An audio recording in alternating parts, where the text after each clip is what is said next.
Alright guys, well that's it. I put it all together, from valve cover to oil pan. It's all put together. What is going on, everybody? My name is Miguel. Welcome back to the channel. It is Saturday, April 25th, 2020, and it is also my birthday. So my birthday present to myself is going to be building the 7AG for the MR2. If you do like this content, please be sure to like and subscribe to follow the journey to get the MR2 back on the road. This, just like a warning, this is going to be a longer video, so stay tuned as I build the entire engine. I do have everything laid out. All the parts are here. I do have all my gaskets and everything prepped and ready to go. All the surfaces are ready. I did check the main bearing clearances, the oil clearance, and did come out in spec. I haven't checked the rod bearing clearances, obviously, because the crank's not in, and I can't put the pistons in. But anyway, let's go ahead and get to it.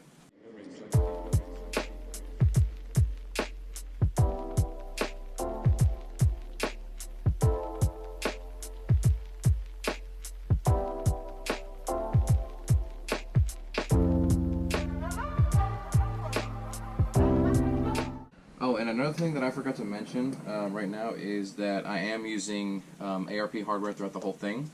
The reason that I'm doing that is so I knew that I was going to check the clearances, right? And the original bolts, even if I bought new ones, they're still stretched to yield. And the good thing about ARP is that you can reuse it up to at least 5 times, or up to 5 times. So that's also one of the reasons that I went with ARP throughout this build, even though that it is like stock rotating assembly.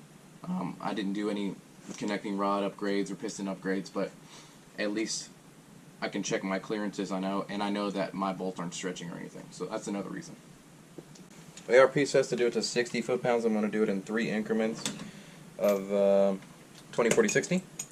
So this first pass is going to be 20, and you go from the inside out. So so from here to the outside. So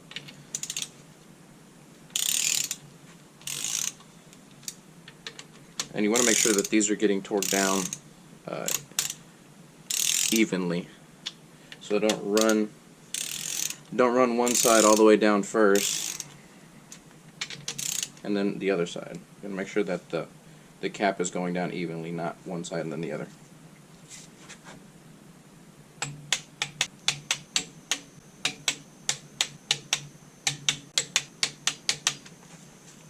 Alright, now I'm going to do 40. Okay, and now 60 for the final value. Okay, now we're good. And then you rotate the crank a couple of times, make sure that it spins freely. And it does. No catching, no issues. We're good to go. Alright, now I am installing the piston. Piston number 1 into cylinder number 1. It's already oiled up. The piston rings are clocked, and now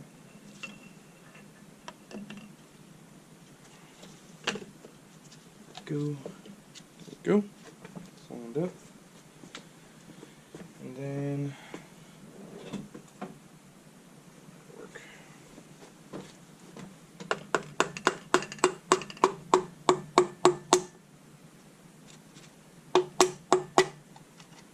Okay, piston number 1 is in.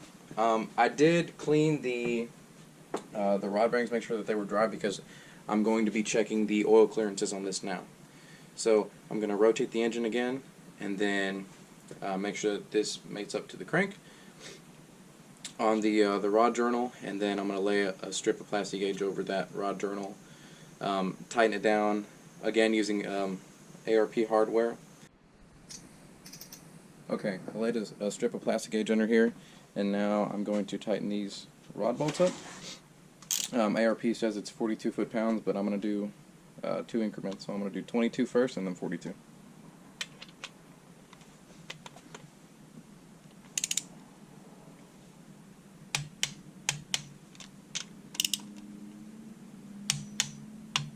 Here's 42.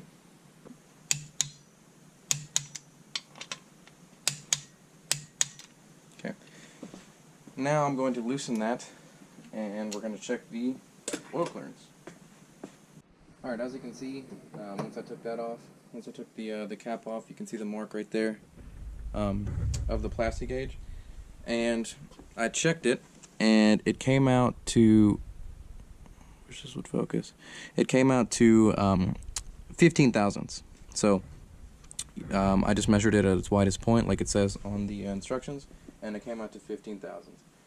Now, if you guys need to know the standard oil clearance for the rod and the main bearings, I couldn't find it anywhere. On the internet, I looked everywhere, and I asked a few people, couldn't find anything. So what I ended up doing is calling a Toyota dealership and asking them to help me out. And the guy from the dealership looked through the manual, and he sent me a few pages. And for the rod bearings, as we're checking right now, the standard oil clearance is 0.020 millimeters to 0.048. I'll put a screenshot of it right now. The oil clearance for the main bearings, I will also put a screenshot of it right now. And that's just general information that you guys can use. Since I had such a hard time finding it, I figured that I would pass this information along to anybody doing this build as well. So now, what I'm going to do is clean this off, clean it off the cap, and then put everything back together with some assembly lube, and then at least piston number 1 and cylinder number 1 is home and where it's supposed to be, and then I'm going to continue on to the other ones. Alright, so we took a little bit of a break from the engine build. My brother was actually kind enough to bring the car down for me, the 8.6. He actually towed it down to my house. He did the whole 2.5-hour trip with the car, but the car's on wheel dollies now. The cat's on top of it. He's exploring it. But the car's down here. The good thing about this is that I can get my car sideways against the wall. I can get the 8.6 against the wall, and then the daily right here, and then I can get my girlfriend's car right here. So it's pretty much starting to a 3-car garage. You can see the toolbox and the shelf and everything is kind of pushed up against the wall. But luckily, I still have enough room in front of the car to get in and out of it, and my cat has enough room to get in and out of it too. But anyway, I did go ahead and rip the seat out just because I'm doing some interior kind of inspection to see how bad the rust is. And unfortunately, there's a lot of surface rust, and then there's one actual hole right here in the patch that we need to patch up. But anyway, thankfully the car's down here, and we're going to get back to the engine build. The pistons are in, and now I'm going to put the oil pump on. Once the oil pump's on, the rear main's on, and then and then I'm gonna clean up the ARP hardware and install that for the head gasket and for the head studs, and then we'll slap the head on. Alright, so now I'm gonna move on to prepping the studs for the head. So there's 3 different lengths when it comes to these studs. You've got all of the intake that are 4.25 inches long, that are these right here. You've got 4 that are on the exhaust, which is 1, 3, 6, and 7, the back half, and those are 5 inches long. And then you have the one in the very front of the exhaust, and that one is 4.8 inches long. Basically, the reason for doing this is in the early days for these fasteners for the 4AG, what was happening is that the nut that goes on top, it was hitting the distributor. So ARP's solution to that was to just make this stud a little bit shorter, and that fixes that issue. Before, you would have to actually grind a little bit of the distributor, but I already went ahead and cleaned all of these fasteners with some soap and water just to get some of that shipping residue and all that packing residue off of it. I'm going to throw some of this assembly lube onto them and put them in the head. Put them in the block. I did chase all these threads. They're all good to go. They're all cleaned out. I blew them out with some compressed air, so we're all good there. But yeah, let's get to it.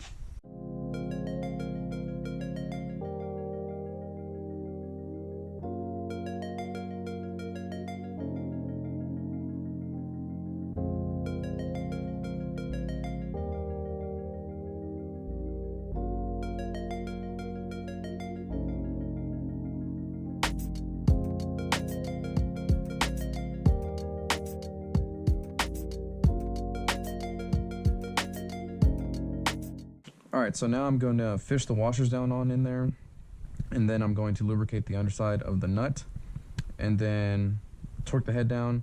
The head is torqued down to 60 foot-pounds, so I'll just do 3 equal steps of 20, 40, 60, and then once that's on, then we're freaking good to go, man. Then I have to throw the cams in, and I have to check the oil clearances on that. But once that's good to go, then we can continue on with the rest of the build. All right, just did 20 foot-pounds. I'm going to do 40.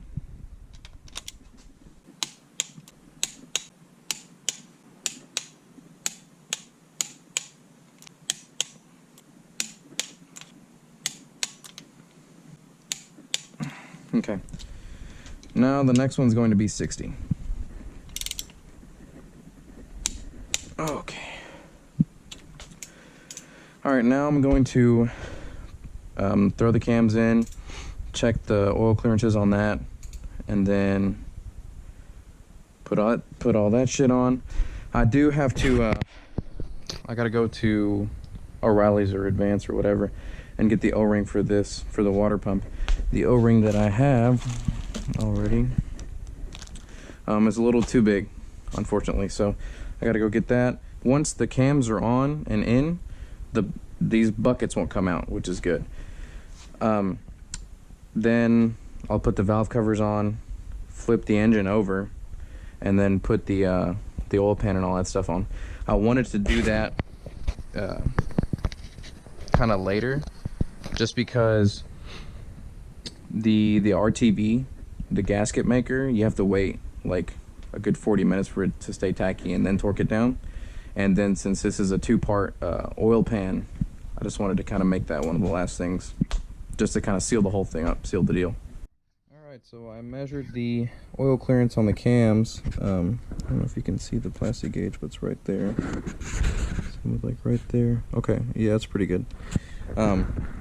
Anyway, so everything came out into spec. The spec is between 14... Hold up, I'll let you guys know. The spec is between 14 and 28 thousandths. And they all came out above the 15 mark on the plastic gauge little card. It won't focus. So they're all in spec. So now I'm just gonna clean off these camshaft journals. Alright, so now I'm putting the cam caps on. I already did the exhaust side. You want to start from the inside out, just because you don't want to set the cam in, and like whenever you tighten these down, you don't want the cam to be like rocking one way. And then also when you're tightening these down, you don't want to just like ram one side down. You want the whole cap to go on evenly and smoothly. So tighten it up a little bit first on one side, on one bolt and the other. And then, like I said, go from here to the outside. Alright, now I'll torque these babies down.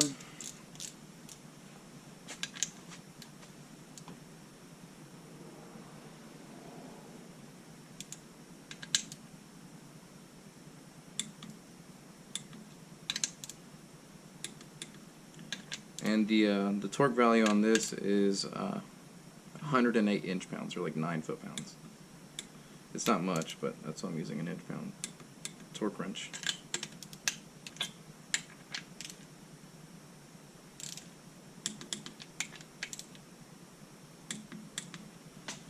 Okay. Alright, all the big important shit's on.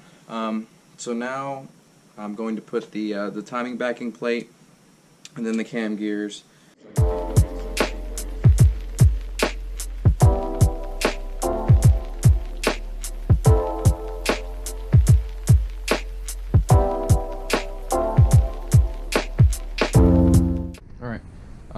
And I put a little bit of a blue paint marker just to see where the dimples are in the cam gear.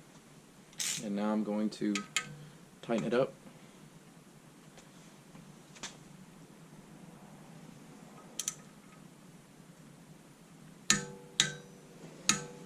Okay. Okay. Alright, so cam timing's good. Now I'm going to slide on the sprocket on the bottom. Whenever you put this on, you do need to make your own timing mark. So whenever I installed the timing belt, I threw it on, did a revolution just to double check and make sure that did 2 revolutions just to double check everything, make sure that everything lined up. And then once I knew that everything was lined up, I just kind of used a paint marker and marked it on the sprocket where it's going to go. So that worked out good. If you are curious on what timing belt this is, it actually came from Summit Racing, and it was like, I can't forget, like 20 bucks or something. But the part number is Melling B-0111. That's what you need, and you need to use this timing belt with the 4AGE oil pump.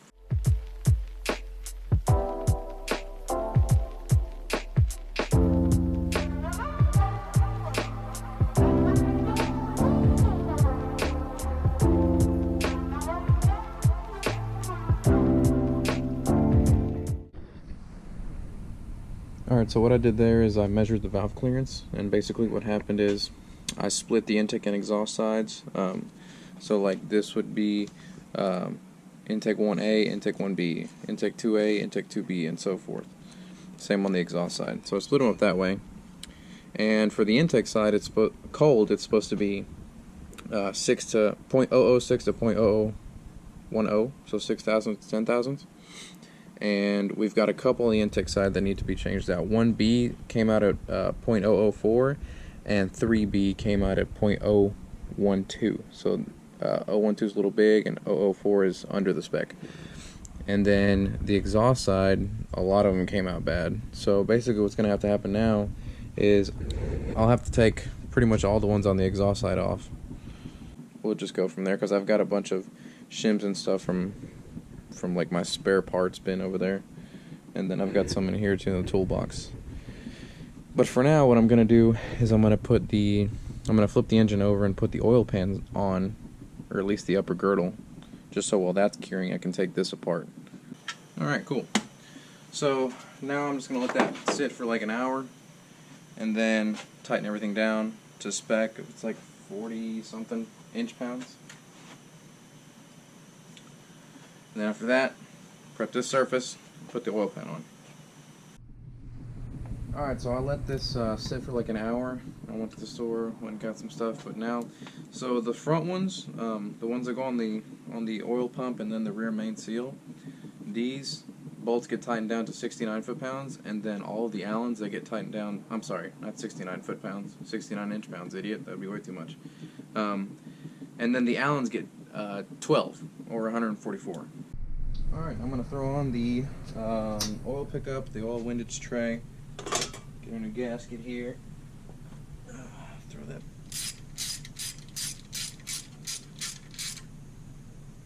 Okay, put the little windage tray in. Yo, how do you put this thing on? Like this? Like this? Aha! Alright. Alright, boys, let's send this thing home. Already cleaned the mating surfaces, clean the inside of the oil pan, gasketed, RTV, whatever you want to call it.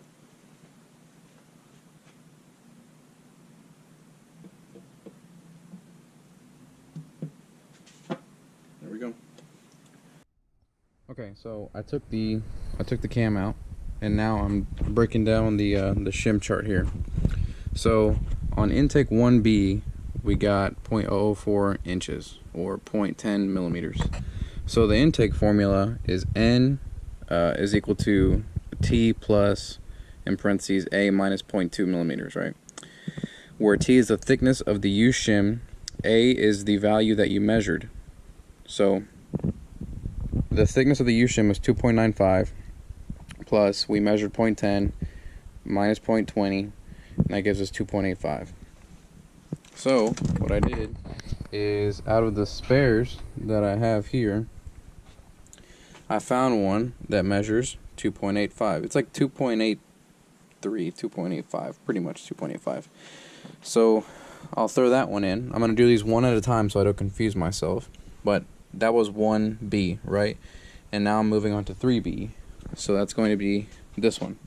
So I'll take that one out next, and then we'll just keep going from there. Exhaust side, I've got a lot to do. But hopefully I have enough in my stash that I can make something work. Alrighty, so I redid the valve clearances. Here's my kind of aftermath of everything.